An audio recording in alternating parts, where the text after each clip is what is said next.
Senior citizens की association जहां काम करती है, जहां आरडब्ल्यूएज एक्टिव रहती हैं, वहां खड़ी होकर के इसमें 2 ऑपरेटर रहेंगे अपने लैपटॉप सिस्टम के साथ, और जितनी भी योजनाएं केंद्र की और दिल्ली राज्य की है उसमें लोग रजिस्ट्रेशन कर पाएंगे। विशेष रूप से वयोवृद्ध हमारे जो दिल्ली के लोग हैं, जिनको अदरवाइज किसी साइबर कैफे में जा करके या कहीं ऑनलाइन रजिस्ट्रेशन कराने के लिए तकलीफ ना उठानी पड़े, इसके लिए दिल्ली सरकार ने ये किया है। और भाई कोई पूछ रहा था संडे वनडे कुछ नहीं है हमारे लिए। 24/7 365 डेज इम्पोर्टेंट है। 27 साल का बैकलॉग जो दिल्ली की जनता का नुकसान पिछली सरकारों ने किया है, उसकी भरपाई करने के लिए हम एक एक क्षण का उपयोग करना चाहते हैं। इसलिए हमारे लिए ये सचिवालय रोज खुला है, रोज काम होते हैं, रोज फाइलें साइन होती है और रोज इस तरह के प्रोजेक्ट हम लॉन्च कर रहे हैं।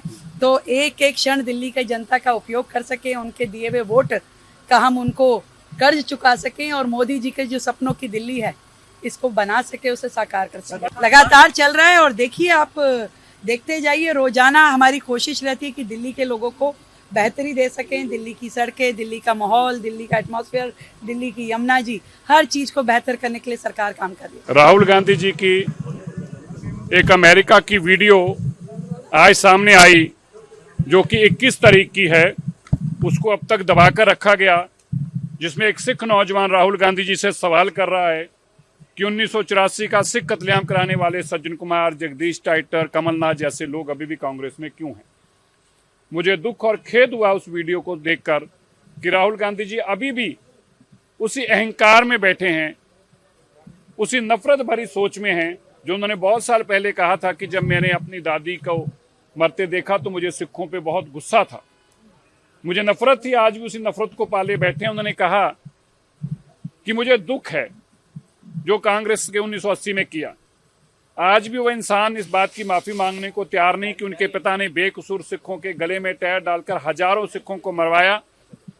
सैकड़ों गुरु ग्रंथ साहिब महाराज जी के स्वरूप और गुरु गुरुद्वारा साहब को एक अगन भेंट किया गया और फिर इसके बाद जस्टिफाई किया गया स्वर्गीय राजीव गांधी जी द्वारा कि जब बड़ा पेड़ गिरता है तो धरती हिलती है। ये बात को आज भी वो स्वीकार करने को तैयार नहीं, बल्कि इसके विपरीत वो बोलते हैं कि मैं गुरुद्वारे मत्था टेक के आया हूँ। मतलब गुरुद्वारे मत्था टेकने से जो बज्जर गुनाह और पाप उन्होंने अब तक किए थे, उनका मानना है कि वो मेरे से धुल गए। मैं उनसे आज जरूर कहना चाहता हूँ, अब तो आपको अमेरिका में भी सिख पूछ रहे हैं कब सज्जन कुमार, जगदीश टाइटर, कमलनाथ जैसे दरिंदे जो सिख कौम के कातिल हैं उनको अपनी पार्टी से बाहर करोगे। क्योंकि आप बाहर नहीं करना चाहते, आप उनको संरक्षण दे रहे हैं, तो स्पष्ट है आपके मन में हमारे प्रति कितनी नफरत थी, नफरत है और कांग्रेस और गांधी परिवार में हमारे प्रति नफरत रहेगी। ये आपकी वीडियो स्पष्ट करती है।